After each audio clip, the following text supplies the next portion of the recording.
Fala pessoal, tudo bem? Primorosamente no ar. Muito bom. Olha só que legal.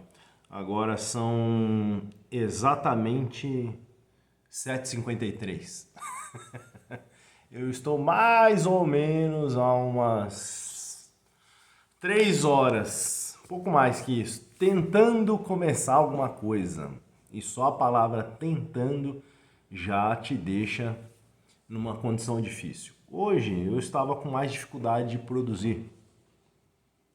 E li um monte de coisa, assisti um monte de coisa, fiquei matutando e depois tive uma conversa com minha esposa sobre um determinado tema.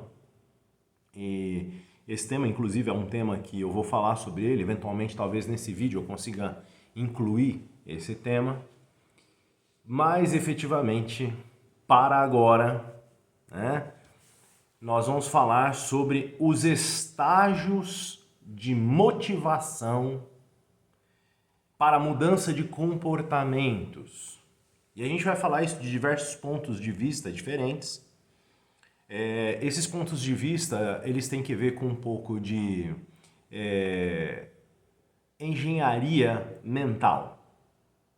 Porque a mudança exige que você compreenda a si mesmo, primeiro, né? Sem que você compreenda a si mesmo, fica mais difícil de você fazer o processo. E no fundo, eu acho que nenhum de nós começa um processo de mudança pensando nessas etapas. Só que muitas foram as escolas de filosofia, escolas administrativas, que tinham por detrás dela também as filosofias de seus determinados países. E nesses processos há muito aprendizado de como lidar com pessoas. No final das contas, tudo isso pode ser reorganizado, transliterado para como é que nós podemos olhar para nós mesmos e lidar conosco mesmos. Então eu farei o seguinte, eu dei aula durante um tempo sobre ergonomia e para falar sobre ergonomia, previamente a gente tem que falar sobre as escolas de administração.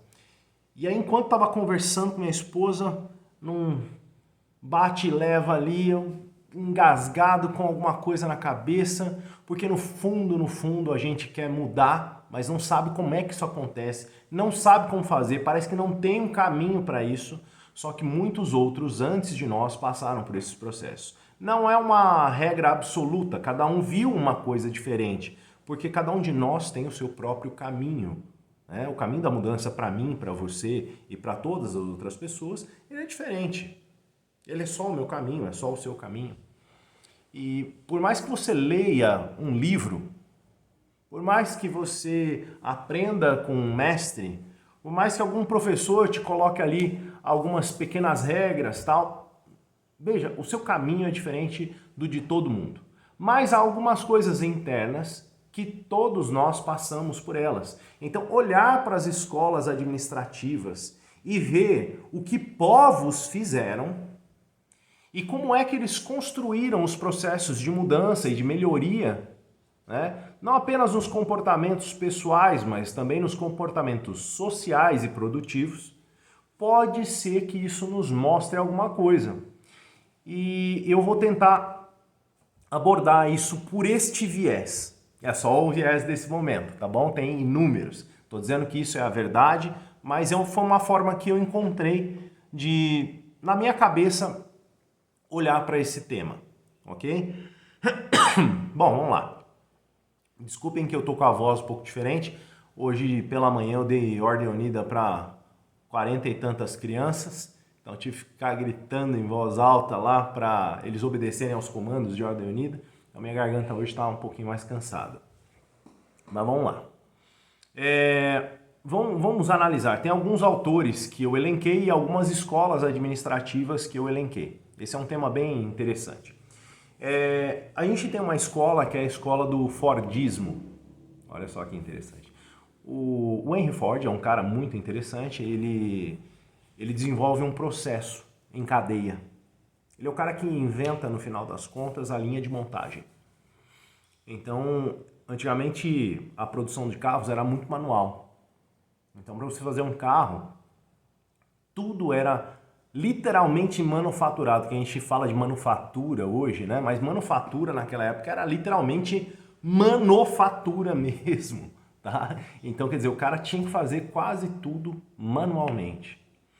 Mas aí o Ford ele falou assim, puxa, se eu organizar isso daqui, criar uma linha de montagem, onde um cara só faz a mesma coisa, o outro só faz outra coisa, e aquilo vai andando, sei lá, pendurado ou numa esteira, qualquer coisa que o valha, isso vai acelerar o processo. Ele passou a entregar carros muito mais rapidamente. Então, o que ele descobre nesse processo? Que colocar as coisas em ordem acelera o processo. Então, ordenar. Então, essa é a primeira coisa que ele saca, ordenar.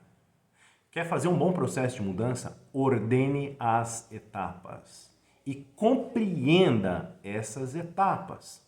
Então, você está aí querendo mudar, está fazendo tudo de qualquer jeito, empurrando um monte de coisa para dentro, tentando entender o que está acontecendo, mas não há ordem nisso. É tudo muito aleatório, tudo muito aberto. Ou seja, pode ser que isso se torne mais difícil. Até porque a ordem que eu uso para fazer algumas coisas é diferente da ordem que outra pessoa usaria, porque cada mente funciona de um jeito, mas toda mente segue um padrão. Toda mente segue um padrão, porque o cérebro não é você que determina a ordem das coisas, ele tem um processo de neuroaprendizado, né? Então existe um esquema de aprendizado neuromotor, neuropsicomotor, né? E isso não foi você quem inventou. Então não se engane, quando você quebra etapas e segue outras regras, você não consegue. Então ordenar processos é muito importante. Que outra coisa que o Ford ele sacou, fora a ordem? Então primeiro ele colocou as coisas em ordem de forma sequencial. Mas ele sacou que tinha um determinado indivíduo que fazia algo com muito mais habilidade do que o outro. Então, sei lá, tem um cara que martela. O que ele faz? Pô, meu, tem 10 negros martelando ali. Aqueles caras, cada um deles é de um jeito diferente. Aí você pega o caboclo, pega um cronômetro e começa a mensurar para ver o que está acontecendo. E você vê que tem um processo ali de um deles que é muito mais eficiente, muito mais rápido. Fala, pô, por que eu não uso esse processo para todo mundo? Então o que ele fez? Ele pegou aquele camarada que era muito, muito melhor numa determinada atividade. Ele falou assim, olha, tem mais 5 pessoas que precisam fazer essa tarefa, que eu preciso de 5 funcionários nessa tarefa. Você vai ser o responsável por ensinar esses caras aí a fazer igual você faz. Você é muito mais veloz, muito mais eficiente nesse processo. Então rolava um adestramento. Tá? E ele fez isso com vários setores diferentes até que ele conseguiu uma melhor qualidade em cada pequena etapa daquela linha de montagem. Então, de novo, vamos lá. O primeiro processo é ordenar. Então, isso é o que a escola do Ford está mostrando. Colocar em ordem numa linha. Segundo, né, aquela ordem não é uma ordem aleatória, é a ordem de acontecimento das coisas. Tem uma hierarquia de valor naquela ordem. Não é, qualquer coisa, não, eu acho que essa ordem aqui é legal. Não, você tem que estudar e entender qual é a melhor ordem, aquela que realmente é mais produtiva. Aí então você vai ver cada processo que está naquela ordem e verificar qual o método mais produtivo para encontrar respostas naquele processo isolado. Então eu pegava o cara mais eficiente e treinava os outros igual. Olha só que interessante. Então, só de fazer isso, ele já encontrou alguma coisa muito mais eficiente. Outra coisa que ele fez, ele simplifica. Tudo que é desnecessário, ele tira. Então veja, quando o Ford ele coloca o modelo T para vender, o modelo T era todos eles eram pretos, não tinha variação de cor. Tinha muita gente pintando o carro de múltiplas cores. É bem legal. Mas você quer produzir em massa, o que você faz? Põe uma cor só. É interessante isso, não é? Então, quer dizer, ele tira coisas que são desnecessárias. Fala, isso aqui não precisa, isso aqui não precisa, isso aqui não precisa. Ele simplifica. E o Ford tem um Ford super simplório, de maneira que ele conseguiu produzir milhares de carros. Né? Então, quer dizer, quando o cara levava meses para produzir um carro, a linha de montagem dele estava fazendo vários carros. Tudo bem? Então, processo tem ordem e tem eficiência. Essa é a descoberta dele. E aí a gente tem várias outras escolas acontecendo na sequência. Né? Bom, vamos dar um salto grande. A minha ideia não é falar sobre teorias administrativas, mas a gente vai dar um salto E esse salto ele vai para as escolas japonesas, né? A Toyota e a Honda. Que são escolas que, na minha opinião, são bem interessantes. Esses caras já faziam tudo com muita precisão, com muita ordem, mas eles tinham aspectos na vida pessoal deles que permeavam também o trabalho. E então, eles utilizavam alguns truques para diminuir erros, para aproveitar melhor as coisas. Então, você ouve falar, por exemplo, de 5S, de Kanban, Kaizen. Eles tinham vários pequenos processos que faziam parte da vida deles. Então, eles reciclavam, produziam os materiais. E ao fazerem isso se tornava muito mais eficiente. Eles conseguiam aprender com os outros, então ele observava como é que os outros faziam e colocava aquilo em prática. Porque não adianta a gente também ficar olhando o que os outros fazem, ler 150 coisas diferentes, mas não testá-las na prática. É preciso a aplicação, de maneira que você consiga transliterar um determinado conhecimento para a sua realidade. Então esses caras faziam um reestudo de outros carros, por exemplo, né? E via o que tinha de melhor naquilo, e tudo que tinha de melhor naquelas outras marcas era trazido para eles. Havia um processo de reengenharia. Havia um processo também de downsizing, ou seja, eles simplificavam, falavam, cara, isso aqui não é necessário, vou cortar por baixo, vou tornar isso mais barato, então eu tenho o melhor e o mais barato. Ele reciclava processos, mantinha tudo limpo, mantinha tudo organizado. Você entrava, por exemplo, dentro de uma fábrica da Honda, não tinha uma poeirinha no chão, a fábrica era inteiramente branca, não tinha sujeira, os caras pareciam médicos trabalhando, não tinha graxa espalhada para tudo quanto é lugar, enquanto que outras empresas, os caras estavam engraxados até no olho. Bom, beleza, vamos dar um salto aí de novo e a gente vai para a Escandinávia, a gente vai ver lá esses camaradas trabalhando com uma outra ideia, que é a ideia da semi-autonomia. O que é a ideia da semi-autonomia? Então eles pegavam um cara que fazia uma coisa melhor do que outra e dizia para ele, olha, eu tenho um objetivo para você e eu preciso que esse objetivo seja alcançado. Como você vai fazer isso? Cara, fica livre para fazer do jeito que você quiser. Então assim, lógico, estou explicando de forma muito rápida e grosseira, né? Mas você pega, por exemplo, a escola da Volvo, por exemplo, né? Que é uma escola bem interessante. Nessa escola aí, o que acontecia? Esses camaradas, eles paravam de ficar ali tentando adestrar um processo e permitiam que esse processo fluísse de forma natural. Como é que isso acontecia? Então, por exemplo, tinha um cara que fazia uma etapa do carro melhor do que outras. Ele falou assim, olha, se vira, eu quero a porta mais segura, mais eficiente, mais resistente. Chegava para outro cara e falou assim, eu quero o melhor motor. Bom, aí ele pegava, montava uma pequena equipe e falava assim, olha, se vocês quiserem trabalhar madrugada, porque vocês preferem, façam como vocês bem entenderem. Olha, se vocês quiserem trabalhar plantando bananeira, pode fazer o que vocês quiserem. Desde que, neste prazo, eu encontre o melhor resultado, o melhor produto, ok? A melhor segurança e assim por diante. Ou seja, é permitir a autonomia. Por quê? Independente da organização dos processos, da limpeza e de tudo isso daí, veja que cada mente usa uma linha de raciocínio sutilmente diferente. E por mais que o sistema de aprendizado neuropsicomotor seja mais ou menos o mesmo, algumas pessoas trocam a posição de etapas. Elas fazem coisas em ordens sutilmente diferentes. E de acordo com aquele sistema interno delas, elas se tornam mais produtivas daquele jeito. Então, você tem que permitir que essas pessoas façam a sua maneira. Veja, eu não vou varrer o chão igual outra pessoa varre. Cada um faz a sua maneira. Mas eu posso fazer de forma eficiente. Então, eles criavam liberdade. Então, o maior aprendizado aí é a semi-autonomia, um grau de liberdade. Você propõe algumas coisas, tem lá algumas regras, mas você permite liberdade naquelas regras para a atuação daquele indivíduo. Então, a gente está vendo algumas coisas aí nessas escolas.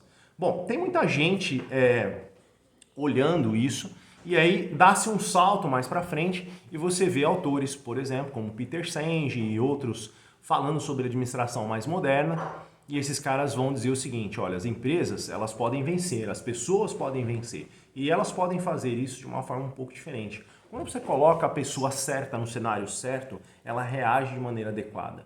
Então, veja, o que está acontecendo? Muitas vezes a gente não é produtivo, a gente não chega a objetivos, a gente não faz certas mudanças, porque nós não estamos no ambiente correto, não estamos no cenário correto.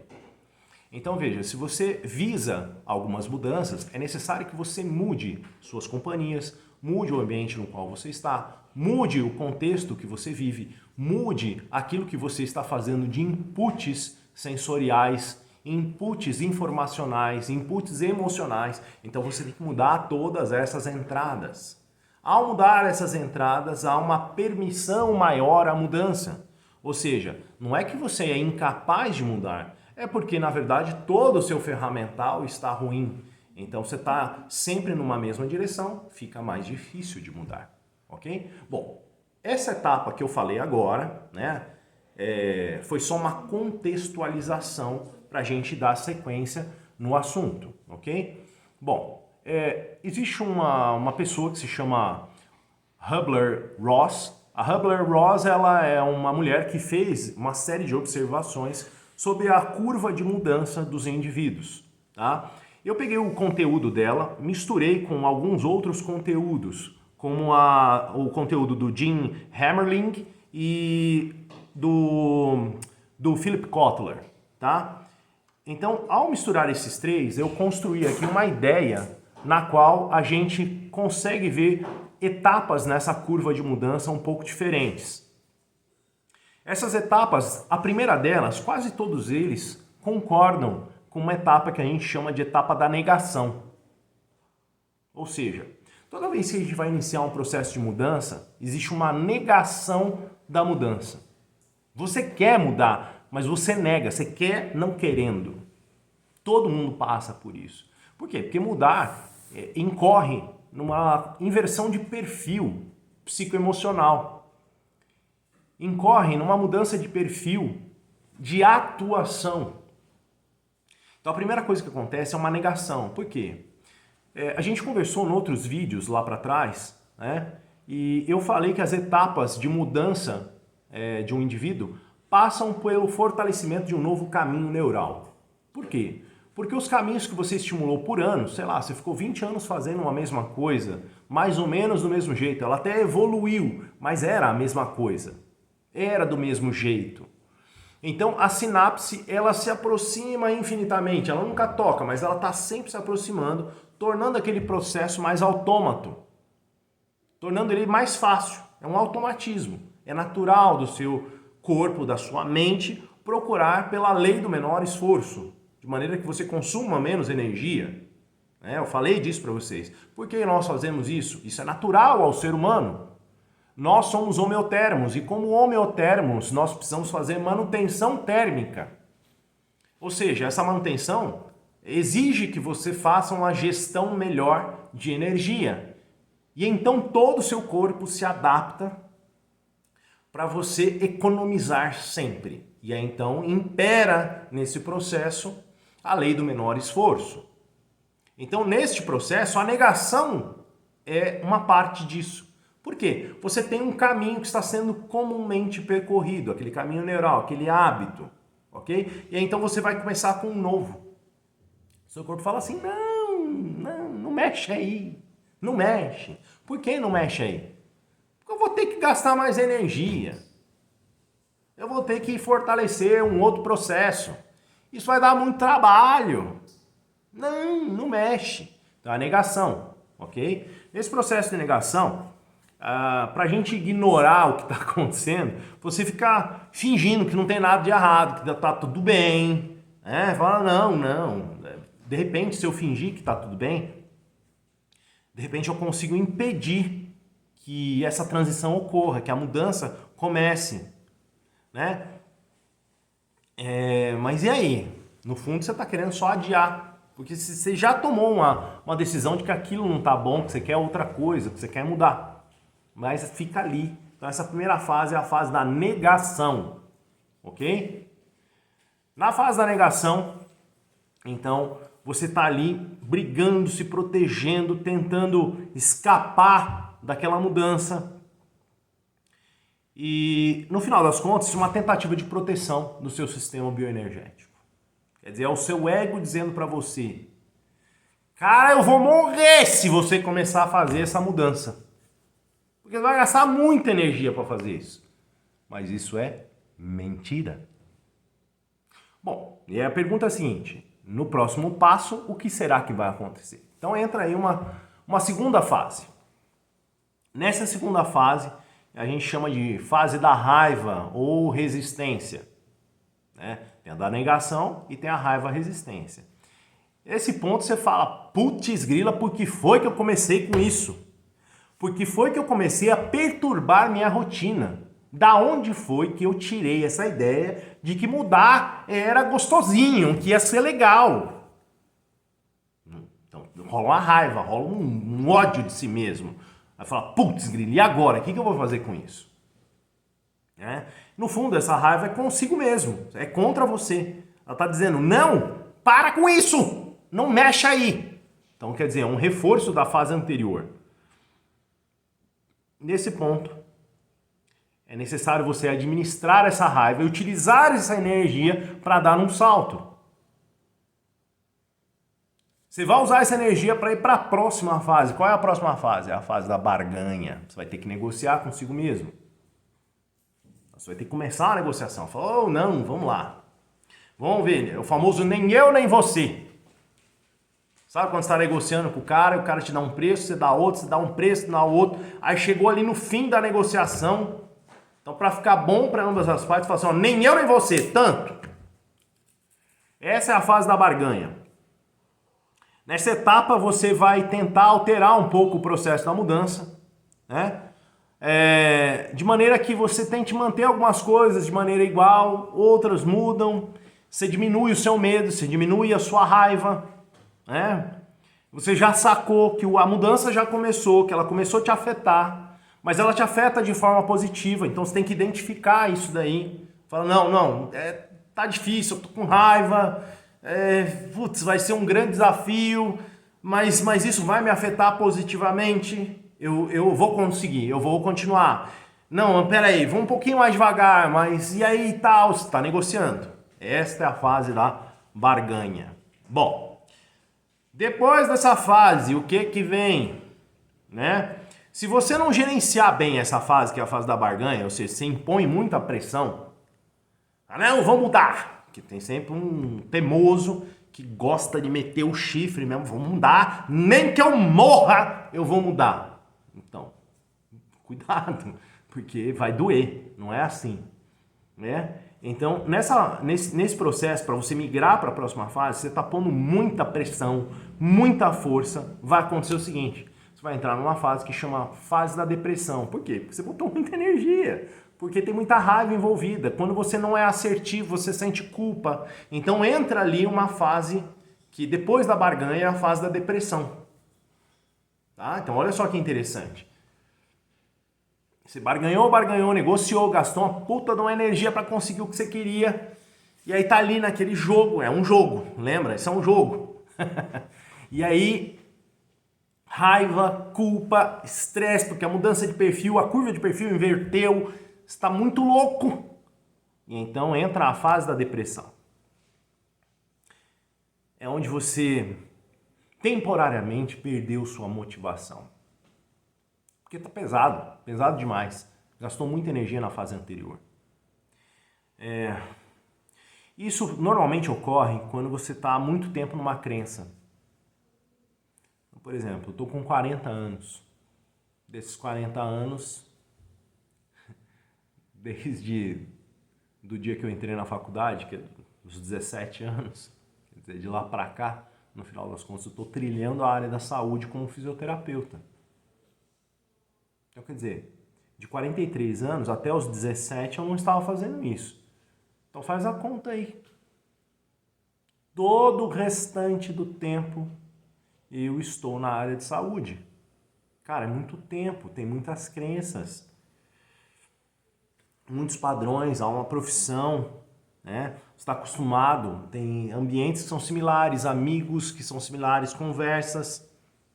Então tudo aquilo é igual, é muita força que você tem que fazer. Então vem a depressão. Então digamos que você tem que fazer a mudança. Tem hora que você fala assim, cara, eu não tenho força para fazer isso. Você perde um pouco a motivação. Isso é normal, vai acontecer, isso é uma fase. Isso faz parte da mudança, isso não é desistência. A motivação ela cai também. Tudo bem? essa etapa começa quando as pessoas parecem estar desinteressadas na mudança, mas não é. Elas estão, durante essa fase de depressão, de novo, acumulando energia. É uma fase de descanso. O cara está tomando fôlego para ir de novo para cima. Ele não desistiu ainda, ok? Bom, e então, lembre-se de algumas coisas que precisam ser feitas nessa fase. Veja, algumas coisas você vai ter que abraçar mais rapidamente, porque você está com pouca energia. Então, aquilo que te for possível abraçar, abrace, sem fazer resistência. Não, isso daqui eu creio, isso aqui é mais fácil. Vai, pega o que te é fácil rápido. Aquilo que é mais difícil, faz o seguinte, cara, não é o momento. Eu não tenho energia nesse momento para lidar com isso. Eu vou lidar com o que eu posso lidar. E isso daqui eu vou olhar mais para frente. Esse não é o momento oportuno para lidar com este tema. Eu ainda não estou pronto para vê-lo. Ou é isso que eu posso ver por agora. Então, momentaneamente, você vai ter que rejeitar algumas coisas, algumas ideias, alguns processos. Por quê? Só porque não dá. Dali a pouco você olha, tá tudo bem. Isso é o que você pode fazer nesse momento. Tenha empatia consigo mesmo, misericórdia. Putz, olha para dentro. Entenda que, por mais que você seja um ser poderoso dentro de um corpo de carne, esse corpo de carne é frágil, ele cansa. Né? Seu ego eventualmente está fragilizado, está cheio de crenças limitantes. Se você pôr força demais, alguma coisa vai espanar. E você não quer espanar, porque se você espanar, você não atinge o objetivo da mudança. Então, dê alguns passos atrás, olhe com mais cuidado. Vai um pouquinho mais devagar, desacelera um pouco e continua o processo de mudança, não desista. Desligue nesse momento os julgamentos, porque os julgamentos eles acabam trazendo sobre você mais culpa. Alivie as suas dores. Tipo, pega leve consigo mesmo. Cura lá um pouco as suas feridas, porque o processo de mudança ele traz muito arranhão. Tem muito desgaste, por quê? Porque existe uma resistência. E essa resistência causa desgaste. Você não quer romper a resistência na base da pancada. Por quê? Na base da pancada você resolve aquela resistência e cria uma lesão. Não vai dar certo. Você vai ter que lidar depois com a lesão. Então não é tudo a ferro e fogo. Você tem que ir um pouquinho mais tranquilo. É o famoso I'm going as fast as I can. Por que I'm going as fast as I can? Eu vou tão rápido quanto eu posso. Isso é um ditado americano, né? Ok, o que eu vou fazer com isso então? Vá um pouquinho mais na boa. Lembre-se de que esses sentimentos não são sobre o que está acontecendo externamente contigo, mas sim sobre o que acontece internamente contigo. Então veja, a mudança exterior que você quer ver, ela é uma consequência da mudança interna. Então tudo que você está sentindo, na verdade, não é o que está ao seu redor. De verdade, o que está acontecendo é o que está dentro de você. Então tenha dó de si mesmo um pouquinho, pega mais leve. Entendeu? Não fique se martirizando. Aliás, quando você faz isso, quando você impõe muita pressão, a resistência aumenta. Por quê? Porque não está suave. Você não está gerando fluxo, você está dando pancada. Ao dar pancada demais para fazer a mudança, o que você está reforçando por ressonância cognitiva? A dificuldade e não a facilidade. Tem coisas que vão mais fácil para você. Lembra da primeira escola, que é a escola do Fordismo? O Ford ele sacou que tinha um camarada lá que era muito mais eficiente do que o outro num determinado aspecto. Mas não é em todos, é naquele aspecto. Tem coisas que para você vão ser mais fáceis. Para o outro, são outras coisas diferentes que são mais fáceis. Respeite a si mesmo. Entenda que alguns elementos para você são mais difíceis. E esses vão te tomar mais tempo, vão exigir que você parcele aquela meta mais. Outras você muda num estalar de dedos. Mas não dá para mudar tudo a ferro e fogo nesse estalar de dedos. Algumas etapas são possíveis, outras não. Beleza. Ao passar então desta fase, que é a fase da depressão, eu diria para vocês que esta é uma das fases mais difíceis. porque no final das contas ela acomoda todas as anteriores. Aí então você entra na quinta fase. A quinta fase é a fase da aceitação. Nessa fase, você então começa a se sentir confortável com aquela nova ideia.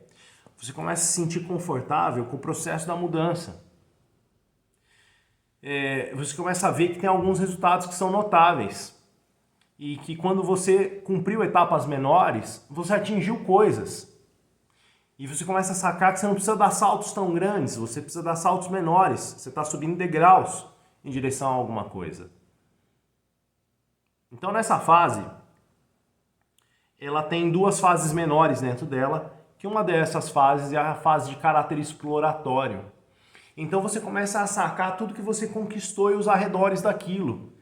E de tanto pesquisar, de tanto tentar fazer uma mudança, você fala, puxa vida, agora eu saquei que tem mais gente pensando desse jeito. E aí você explora uma nova ideia que complementa aquela anterior. Aí você encontra um outro autor, um outro mentor que te entrega e fala, putz, agora eu tô entendendo. Agora eu tô entendendo, aquilo que era tão difícil tem outras formas.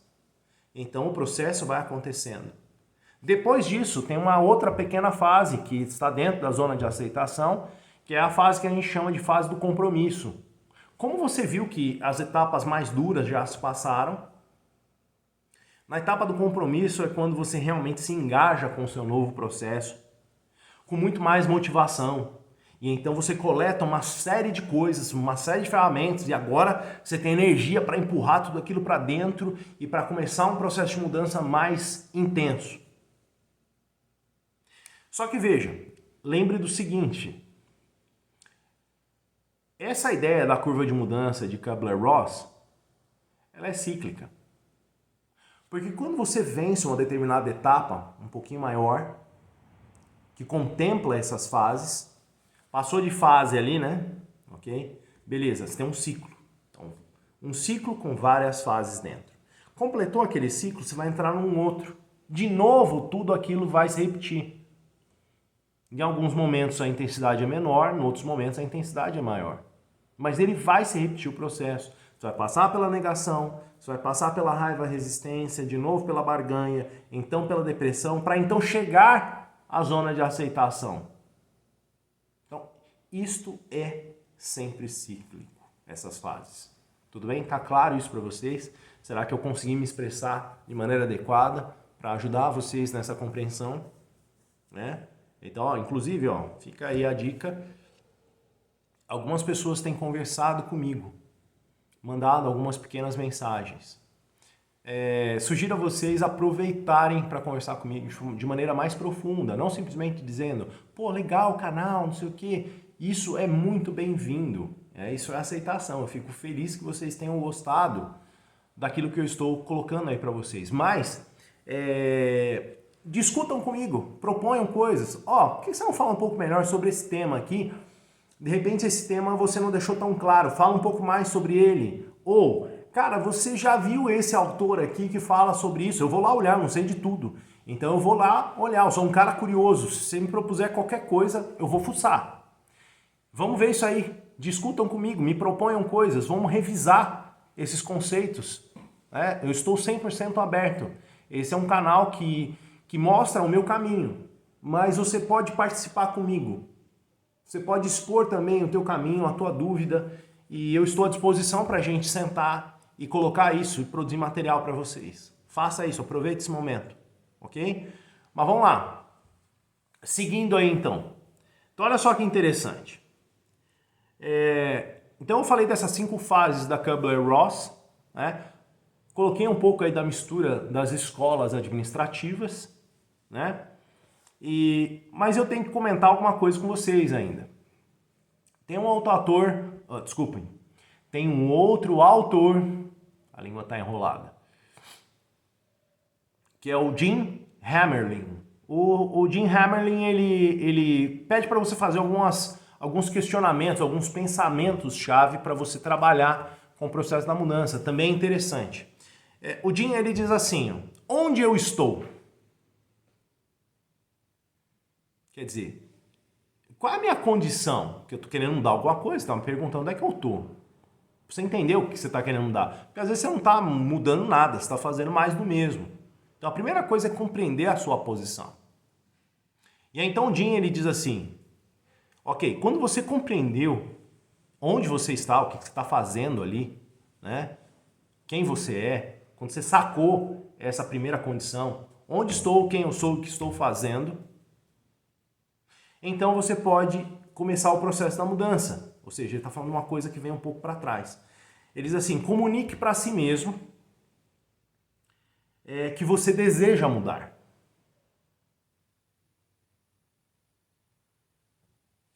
Você tem que comunicar, eu quero mudar.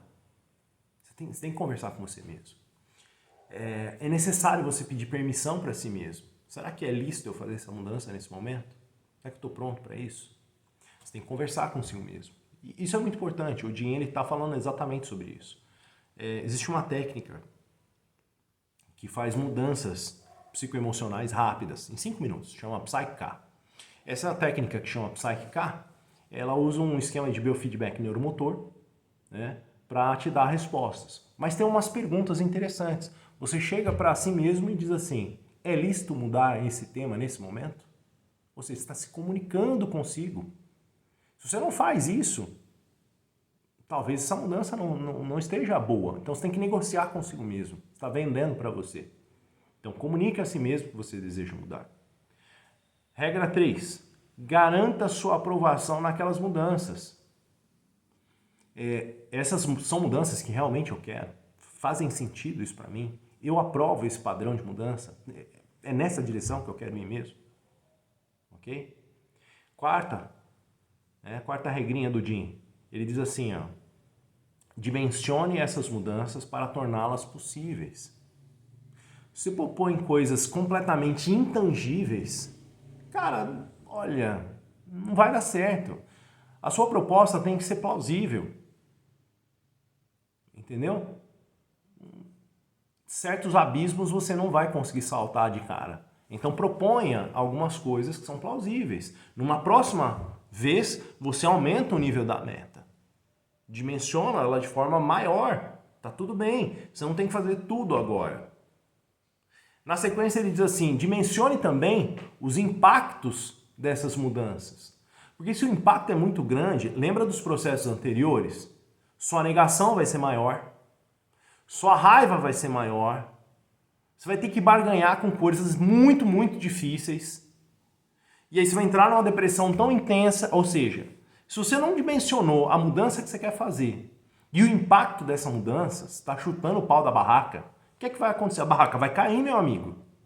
Então, escolha quais são as mudanças que você deseja fazer, dimensione o tamanho dessas mudanças e o impacto que elas têm para você ir fazendo essas mudanças de forma plausível. Senão você só vai dar tiro no pé. Regra 6, ele diz, crie uma meta clara e objetiva, onde você deseja chegar com essa mudança. Ah, eu quero mudar. Ah, que lindo. Então agora eu vou...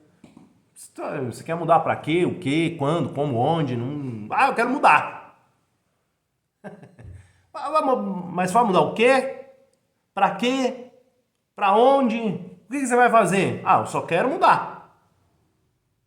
Isso é muito vago. Você não vai mudar nada. Você não tem clareza. Se não existe clareza, como é que é possível ter coerência e congruência com sua meta? A meta não está clara. Então, tipo, meio que qualquer coisa serve. De qualquer jeito. Você não está fazendo nada aqui que faz sentido, então. E aí você fica perdido. Aí você fala assim, porra, eu não sei. No fim, é isso que vai acontecer. Porque você não está cumprindo padrões, lembra? Lá atrás, no Fordismo, ele entende que as coisas têm uma regra, uma ordem hierárquica. Eu estou mostrando coisas que acontecem. A Kubler-Ross está mostrando como é que acontece o processo interno. Já o Jim Hamlin, ele está falando sobre os processos envolvendo a própria meta. Quer dizer, onde eu estou, quem eu sou, o que estou fazendo. Se você não sabe nem isso, como é que você quer mudar? Vai mudar do que para quê? Então, é necessário você olhar com mais cuidado. Você não vai pular do avião. Ah, tô cansado de ficar aqui no avião, vou pular do avião, mas eu não vesti o paraquedas. Eu só descubro que eu não vesti o paraquedas quando eu tô no meio do caminho. Não, mas eu quero fazer uma coisa inovadora. Eu vou fazer uma coisa inovadora, eu vou fazer diferente, do meu jeito, lembre. Tem leis que você não consegue controlar. Elas não estão sob seu controle. Se você pular da janela, você vai cair, vai se estatelar. Pulou do avião sem o paraquedas, o único fim que tem para você é a morte. Se você propuser uma meta que está muito cheiradora, vai dar errado. Aliás, se você quer dar um salto, mas você não sabe nem para onde você está saltando, vai dar errado. Você não sabe para onde você está indo. Está na cega. Então, certeza exata de para onde você está indo? Olha, quero dizer para você que ninguém tem. A gente só está indo. Tá tudo bem. Mas, ok, você tem que ter um mínimo de noção para onde você está indo. Eu não estou querendo dizer que tudo deve estar claro na sua mente. Que você tem que ter certeza absoluta. Não, aí é autossabotagem também. Porque aí a gente entra num outro critério, que é o critério do perfeccionismo. Eu só vou fazer um movimento se eu tiver certeza. Só vou fazer um movimento se tiver perfeito. Não, isso é sabotagem. Aí é não querer mudar. Aí é rolo. Aí entra lá na fase de negação, raiva e resistência. Vocês estão entendendo a ideia? Depois, então, que você sacou qual que é essa meta, que ela está mais ou menos clara na sua mente, tem uma direção, e aí, então você vai descobrir quais são as ferramentas, né, que tornarão essa meta possível. Cara, isso aqui é um business plan. É assim que funciona. Isso aqui é um TCC. Quando você escreve lá um TCC, você tem lá um contexto, então é onde estou, o que está acontecendo. Legal. Aí no final tem uma justificativa. Olha, porque eu estou nessa condição, porque as coisas acontecem assim, porque atualmente no mundo as coisas são desse jeito, porque atualmente minha vida está desse jeito. Justifica-se então um processo de mudança. Quais são os objetivos dessa mudança? Olha, eu quero estar em tal lugar em tanto tempo. Eu quero ser de tal forma em tanto tempo. Porque quando você propõe um objetivo, uma meta, a meta ela tem lá o que é e em quanto tempo. Não é obrigatório que você atinja 100% daquele objetivo e cravado naquele tempo, mas você está propondo alguma coisa. Você tem que dar clareza para aquilo. Ah, vou mudar, vou fazer aí um trabalho TCC, vou fazer uma tese, uma tese aí. Vai ver o que seu orientador vai fazer, vai moer você. Porque você não tem objetivo, você não tem um tempo no qual você quer fazer, inclusive eles já dizem, você vai fazer um doutorado, aí você vai demorar tantos anos para fazer isso. Mestrado, tantos anos. O que é isso? Tudo tem algum padrão. Você não pode ficar a vida inteira fazendo um doutorado. Né? Você não pode ficar... Então não é meta. Se não tem tempo envolvido, não tem meta. Tá entendendo a ideia? É maleável porque nós somos indivíduos. E todos os indivíduos são diferentes. Então, varia um pouco, mas sem regra nenhuma, também não se vai a lugar nenhum. Porque existem padrões. Uma parte desses padrões são inegáveis, não dá para ser abandonado o processo. Então, quais são as ferramentas? Você vai lá no trabalho, tem materiais e métodos. Como é que eu vou fazer esse processo? Porque aí, eu cheguei a uma conclusão que falei, não, cara, foi importante isso, fiz uma mudança, tal, você discute aquilo e fala assim, cara, que legal, fui bem. Você vai conseguir notar os passos que você está dando e que estão melhorando sua vida, mudando você de antes para depois, é notado.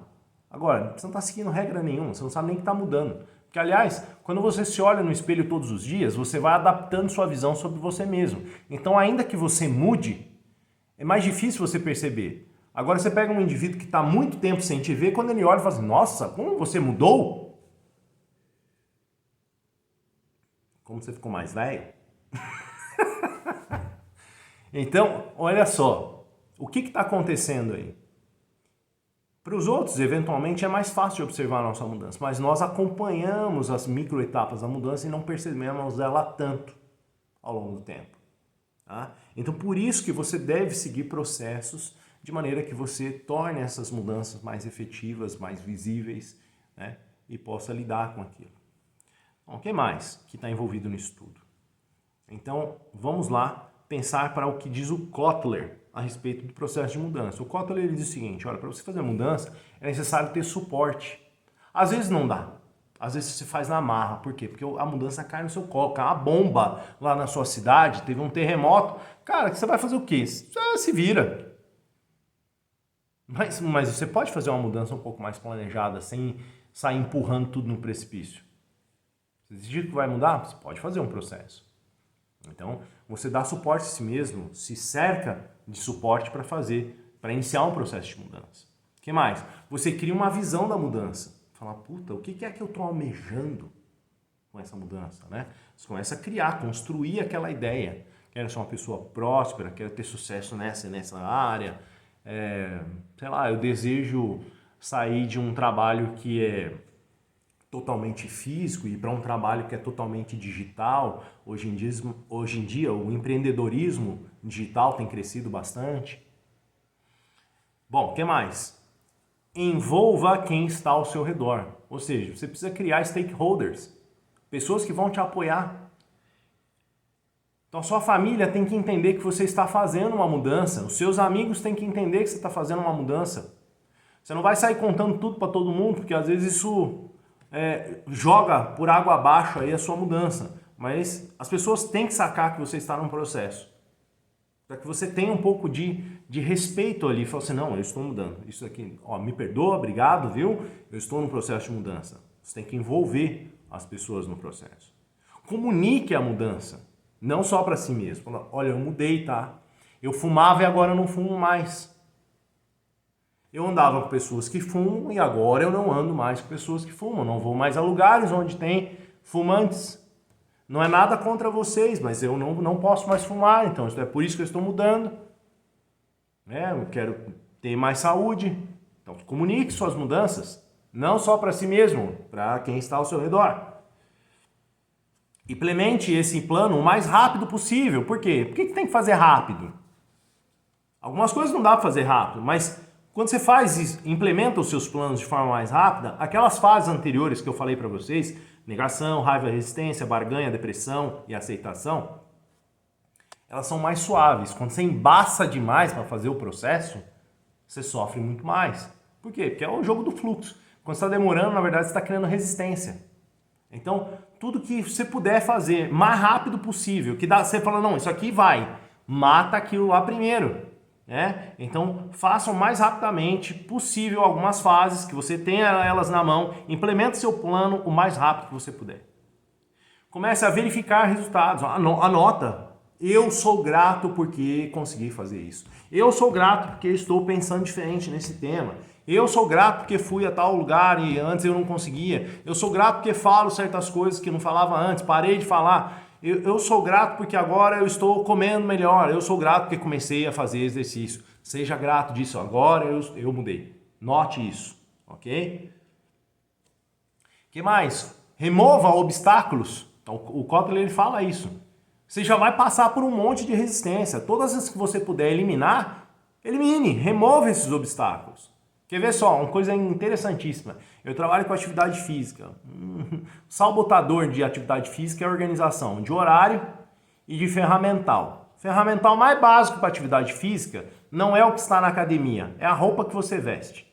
Aí o cara quer ir trabalhar e ele quer treinar antes de ir trabalhar. Aí ele, putz, hoje eu acordei, tô numa preguiça, nossa.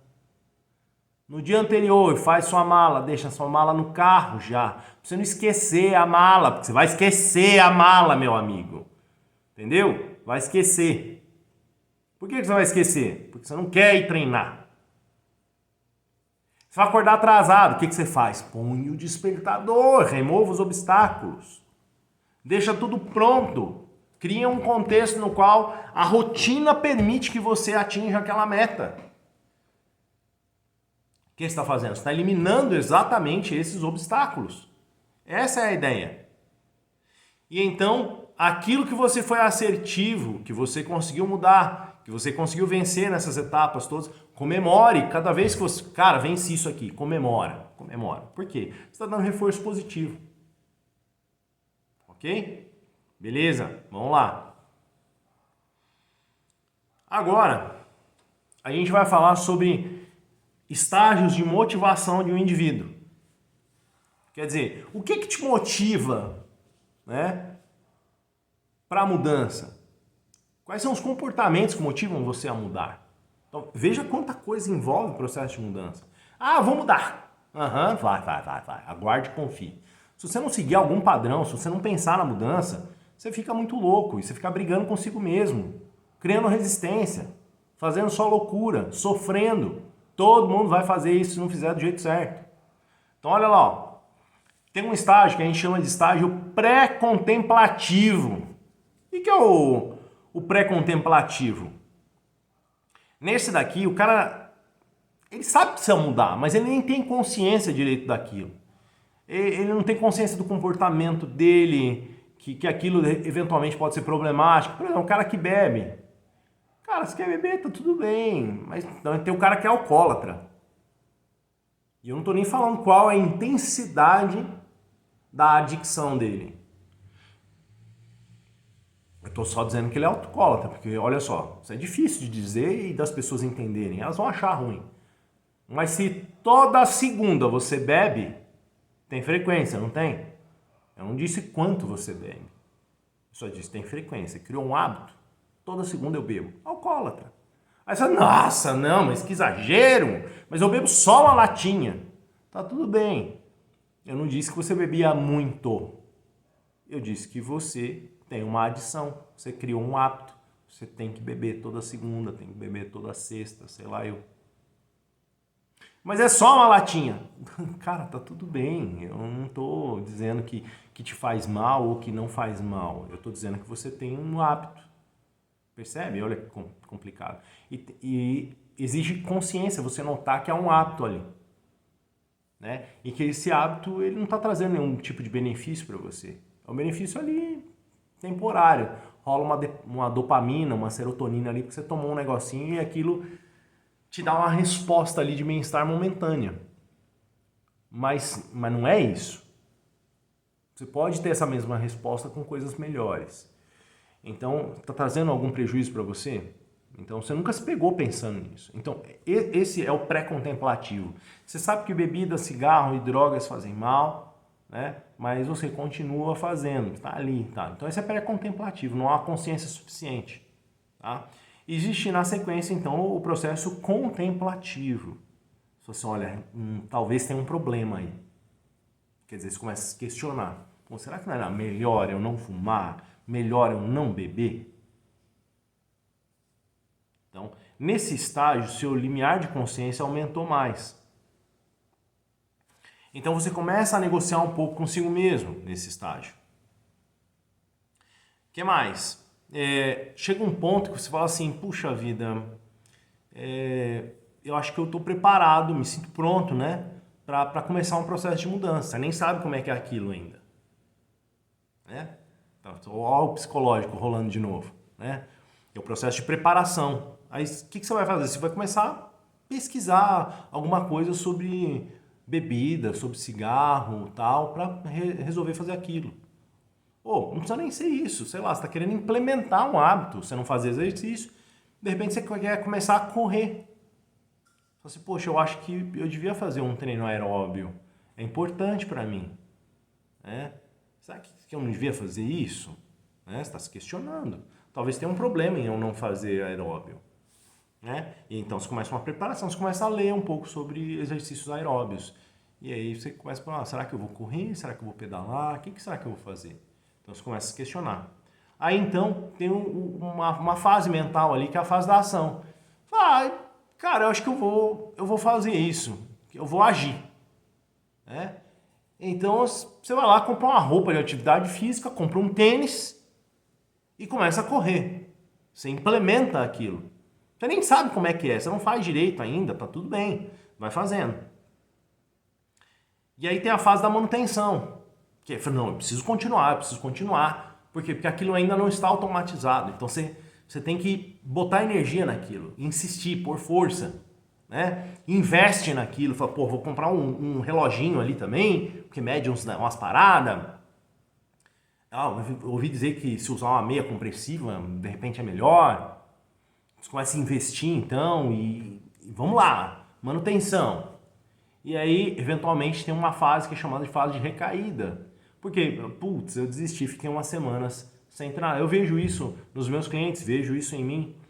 Então o cara tava ali no maior afinco, trabalhando, treinando duro, o cara treinava comigo, treinava em casa, saía para correr, fazia uma dúzia de coisas, põe bastante energia, bastante esforço, aí de repente ele chega todo frustrado e fala assim, putz, cara, essa semana eu não treinei, deu uma preguiça danada, e ele dá 150 desculpas. E no fundo tá tudo bem, é a recaída.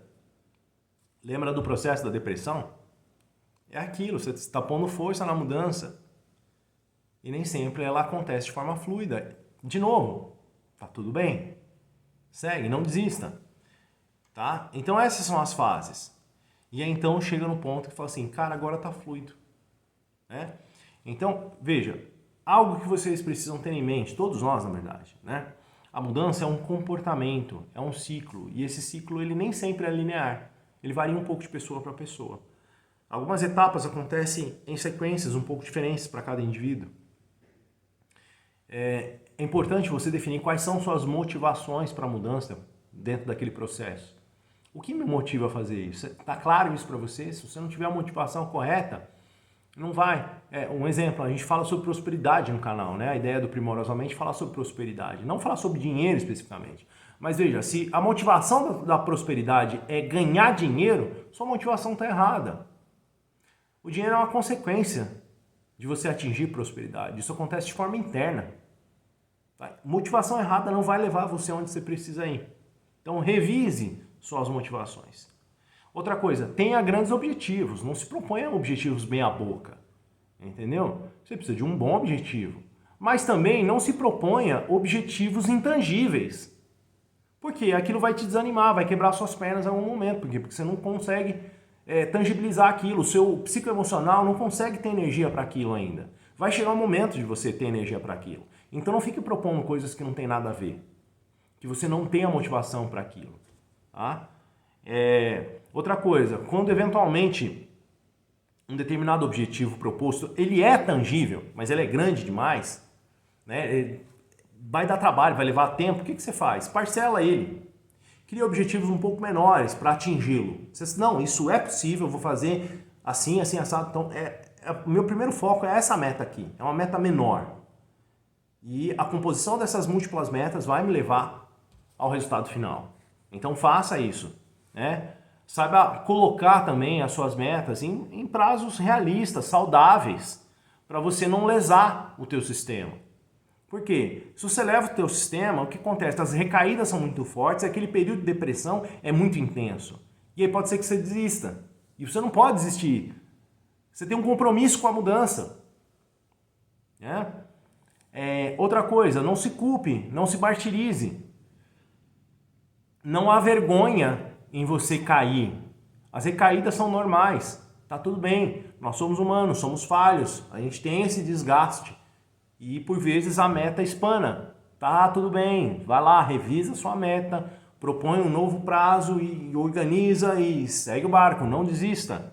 É importante você reconhecer quais são os gatilhos que te fazem retornar a determinados hábitos. Olha para esses gatilhos. Putz, de novo eu tô fazendo isso aqui, cara. O que tem de errado? Vai estudar melhor. O que está engatilhando para você? Então veja só que interessante, né? Esses dias eu estava conversando com um cliente e o cliente falando exatamente sobre os gatilhos, porque ele já é um cara que tem bastante consciência, já vem estudando, já vem fazendo terapia há algum tempo. E a gente estava conversando, né, sobre as relações que nós temos com os nossos pais. Então quer dizer, se a minha relação com a minha mãe e com o meu pai não estão boas, isso são gatilhos que nos trazem de volta. Né? E esse indivíduo estava tentando lidar com relacionamentos, ele tem uma meta relacional, mas toda vez ele se vê engatilhado num relacionamento padrão que é próprio dele. Cara, revisa isso. E ele chama e fala, cara, preciso conversar um pouco sobre isso, porque isso não está legal. Ou seja, ele está fazendo o correto, ele está revisando o processo dele, as metas, os objetivos dele, em prol dessa mudança. E ele está tentando, um a um, negociar, eliminar esses gatilhos que estão devolvendo ele na condição anterior, que impedem ele de seguir. Então, vocês estão entendendo a ideia? Mudar é um processo. Na Bíblia está escrito o seguinte, que a salvação é a obra de uma vida, mas a justificação é a obra de um momento. Então você pode justificar, falar, puxa vida, eu caí de novo, tá tudo bem, aconteceu.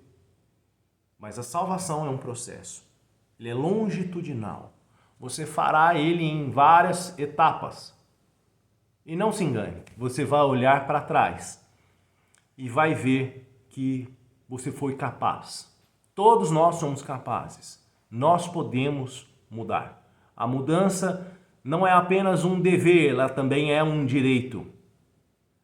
E nós temos acesso a isso, mas há as formas melhores e mais fáceis de conseguir esse processo.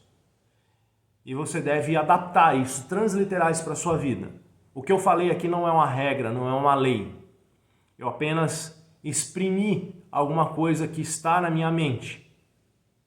Eu entendo que os processos são benéficos para facilitação, mas você pode modificar isso da forma que entender melhor, adaptar para a sua vida e para a sua realidade, de maneira que você seja capaz de atingir os seus objetivos com um pouco mais de facilidade, suavidade e fluxo. E se você gostou dessa conversa, se foi uma conversa mais longa, eu diria que essa foi a conversa mais longa que nós tivemos no canal até agora. 1 hora já de vídeo. Gostou disso daqui? Gostou do conteúdo? Vai lá, meu amigo. Ativa lá, se inscreve no canal, ativa o sininho para você receber notificações de novos vídeos, ok? Novos temas. Discuta comigo, proponha novos temas. Eu falei um monte de coisa legal aqui. Então, fale um pouco, pergunte. Eu estou à disposição. Quero interagir com vocês, tá bem? Vai lá, deixa um like se você curtiu. Compartilha, porque o legal é compartilhar, tá bem? Grande abraço para vocês aí e uma boa semana.